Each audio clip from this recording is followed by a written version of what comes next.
सोचो आप एक स्टील मेकर हो इंडिया में। आपका एक बड़ा फैक्ट्री है जो शाइनी स्टील रॉड्स बनाता है और यूरोप भेजता है। बिजनेस मस्त चल रहा है। यूरोप के बायर्स खुश हैं, आपकी चीजें डिमांड में हैं और प्रॉफिट्स भी अच्छे मिल रहे हैं। लेकिन एक सुबह आपको एक नई खबर मिलती है। अब से यूरोप बोलेगा कि अगर आपका स्टील पोल्यूटिंग प्रोसेस से बना है तो बॉर्डर पे एंट्री से पहले एक्स्ट्रा टैक्स देना पड़ेगा। इस नए रूल का नाम है कार्बन बॉर्डर एडजस्टमेंट मैकेनिज्म या सीबैम। नाम थोड़ा कॉम्प्लेक्स लगता है, पर असल में ये एक तरह का pollution tax at the border ही है। अब सवाल है, यूरोप ये क्यों कर रहा है? दरअसल यूरोपियन यूनियन ने अपने लिए एक बहुत बड़ा टारगेट रखा है। 1990 के लेवल के कंपैरिजन में 2030 तक अपने ग्रीन हाउस गैस एमिशंस को 55% कट करना और लंबी रेस में यूरोप को कार्बन न्यूट्रल बनाना। लेकिन उनके सामने एक दिक्कत है। अगर यू की कंपनीज को स्ट्रिक्ट क्लाइमेट रूल्स फॉलो करने पड़ते हैं और पोल्यूशन के लिए महंगा कार्बन प्राइस देना पड़ता है, तो उनके पास ऑप्शन होगा कि अपने फैक्ट्रीज इंडिया जैसे देश में शिफ्ट कर दें जहां एनर्जी चीप है और रूल्स लूज हैं। इस शिफ्टिंग को कहते हैं कार्बन लीकेज।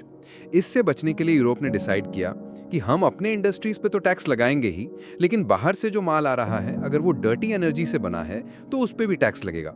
यही है सीबैम का असली मतलब। अब समझने के लिए एक एग्जांपल लेते हैं। मान लो आप 1 टन स्टील ईयू को एक्सपोर्ट करते हो। आपके फैक्ट्री में उस स्टील को बनाने के प्रोसेस में लगभग 2 टन कार्बन डाइऑक्साइड निकलती है। यूरोप में कंपनीज को इस पोल्यूशन का प्राइस पहले से देना पड़ता है एक सिस्टम के थ्रू, जिसका नाम है ईयू एमिशंस ट्रेडिंग सिस्टम। फिलहाल वहां 1 टन CO2 का प्राइस लगभग 85 यूरो यानी करीब 7,500 रुपए है। मतलब जब आपका स्टील यूरोप पहुंचता है तो इंपोर्टर को उतने सीबैम सर्टिफिकेट्स खरीदने पड़ेंगे जितना पोल्यूशन हुआ है। यानी 2 टन CO2 के लिए 170 यूरो की पेमेंट करनी होगी सिर्फ पोल्यूशन के लिए। अगर आपके देश में ऑलरेडी एक स्ट्रॉन्ग कार्बन टैक्स होता तो शायद ईयू थोड़ा डिस्काउंट देता, लेकिन इंडिया में ऐसा सिस्टम अभी प्रॉपर नहीं है, इसलिए हमारे एक्सपोर्टर्स को फुल कॉस्ट बेयर करनी पड़ेगी। टाइमलाइन भी इंपॉर्टेंट है। अक्टूबर 2023 से दिसंबर 2025 तक सिर्फ रिपोर्टिंग फेज चलेगा। मतलब एक्सपोर्टर्स को अपने एमिशंस डिक्लेयर करने पड़ेंगे लेकिन टैक्स नहीं देना होगा। लेकिन जनवरी 2026 से असली टैक्स शुरू होगा। तब iron, steel, aluminium, cement, fertilizers, electricity और हाइड्रोजन जैसे प्रोडक्ट्स पर सीबैम लगेगा। और आगे चल के केमिकल्स, टेक्सटाइल्स और पेट्रोलियम प्रोडक्ट्स भी ऐड हो सकते हैं। सिर्फ यूरोप ही नहीं, यूनाइटेड किंगडम भी जनवरी 2027 से अपना सीबैम शुरू करेगा। यही वजह है कि इंडिया टेंशन में है। हमारा एनर्जी सिस्टम अभी भी ज्यादा कोल पे डिपेंड करता है।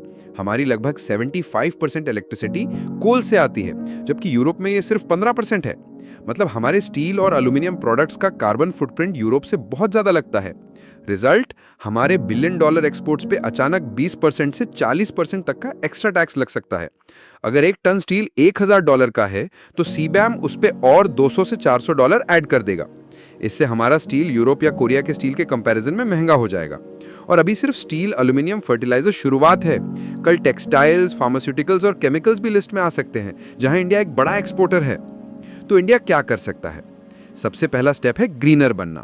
हमारे पास पॉलिसीज हैं जैसे नेशनल स्टील पॉलिसी और PLI स्कीम्स, लेकिन उनका फोकस ज्यादा कैपेसिटी बढ़ाने पे था, ना कि कार्बन एफिशिएंसी पे।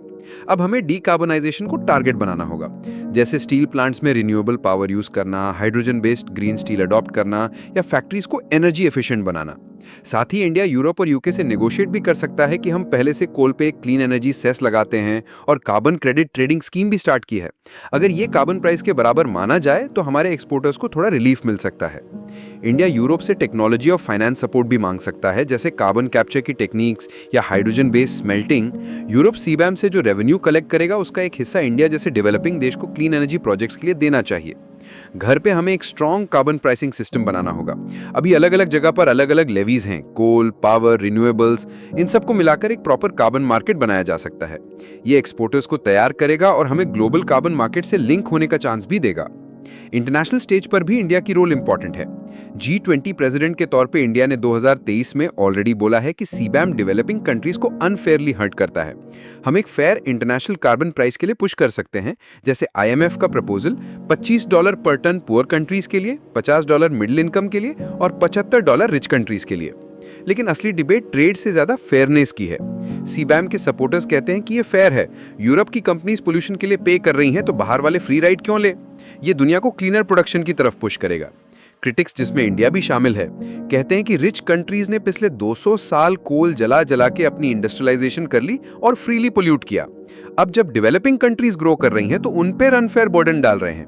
इंडिया ये भी पॉइंट करता है कि हमारा पर कैपिटा एमिशन सिर्फ 2 टन पर पर्सन है, जबकि यूरोप का 7 से 8 टन है। मतलब ये सिर्फ ट्रेड मैकेनिज्म नहीं है, ये क्लाइमेट जस्टिस का सवाल है। आखिर में सीबैम एक ऐसी आंधी है जो इंडिया अवॉइड नहीं कर सकता। ये हमारे एक्सपोर्ट्स की कॉस्ट बढ़ाएगा और हमारी इंडस्ट्रीज को जल्दी क्लीन अप करने पर मजबूर करेगा। लेकिन इसी चैलेंज के अंदर एक मौका भी छुपा है। अगर हम आज से क्लीन टेक्नोलॉजीज, रिन्यूएबल एनर्जी और ग्रीन हाइड्रोजन में इन्वेस्ट करते हैं तो हमारी इंडस्ट्रीज फ्यूचर रेडी और ग्लोबली कंपेटिटिव बन सकती हैं।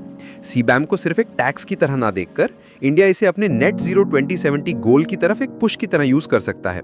आज जो वॉल लगती है, ये बॉर्डर टैक्स बैरियर, वक्त के साथ एक लैडर बन सकता है जिसके थ्रू इंडिया एक ग्रीनर और स्ट्रॉन्गर इकोनॉमी की तरफ चढ़ सकता है। बस हमें अपने कार्ड सही खेलने होंगे।